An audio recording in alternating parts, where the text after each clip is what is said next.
निराकार परमात्मा शिव बाबा द्वारा ब्रह्मा तन में अवतरित हो ब्रह्मा मुख द्वारा उच्चारित महावाक्य मुरली दिनांक 6 जून 2025। मीठे बच्चे, भविष्य उच्च घराने में आने का आधार है पढ़ाई। इस पढ़ाई से ही तुम बेगर टू प्रिंस बन सकते हो। मीठे बच्चे, भविष्य उच्च घराने में आने का आधार है पढ़ाई। इस पढ़ाई से ही तुम बेगर टू प्रिंस बन सकते हो। प्रश्न, गोल्डन स्पून इन माउथ दो प्रकार से प्राप्त हो सकता है, कैसे? गोल्डन स्पून इन माउथ दो प्रकार से प्राप्त हो सकता है, कैसे? उत्तर, एक भक्ति में दान पुण्य करने से, दूसरा ज्ञान पढ़ाई से। भक्ति में दान पुण्य करते हैं तो राजा या साहूकार के पास जन्म लेते हैं, लेकिन वह हो गया हद का। तुम ज्ञान में पढ़ाई से गोल्डन स्पून इन माउथ पाते हो। वह है बेहद की बात। भक्ति में पढ़ाई से राजाई नहीं मिलती। यहाँ जो जितनी अच्छी रीति पढ़ते हैं उतना उच्च पद पाते हैं।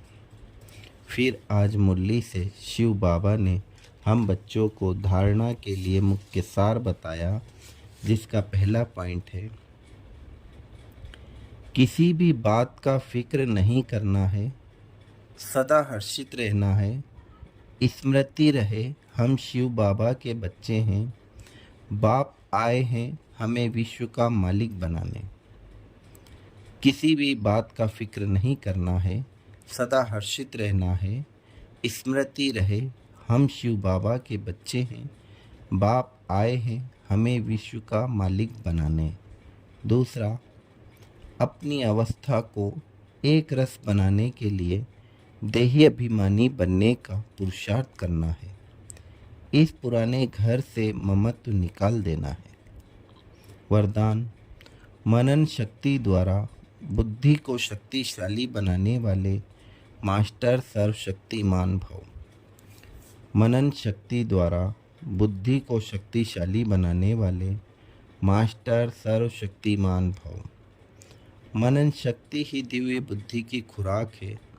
जैसे भक्ति में सिमरण करने के अभ्यासी हैं, ऐसे ज्ञान में स्मृति की शक्ति है। इस शक्ति द्वारा सर्वशक्तिमान बनो। रोज अमृत वेले एक टाइटल को स्मृति में लाओ और मनन करते रहो, तो मनन शक्ति से बुद्धि शक्तिशाली रहेगी। शक्तिशाली बुद्धि के ऊपर माया का वार हो नहीं सकता, परवश नहीं हो सकते, क्योंकि माया सबसे पहले व्यर्थ संकल्प रूपी बाण द्वारा दिव्य बुद्धि को ही कमज़ोर बनाती है। इस कमजोरी से बचने का साधन ही है मनन शक्ति। स्लोगन, आज्ञाकारी बच्चे ही दुआओं के पात्र हैं। दुआओं का प्रभाव दिल को सदा संतुष्ट रखता है। आज्ञाकारी बच्चे ही दुआओं के पात्र हैं। दुआओं का प्रभाव दिल को सदा संतुष्ट रखता है। ओम शांति।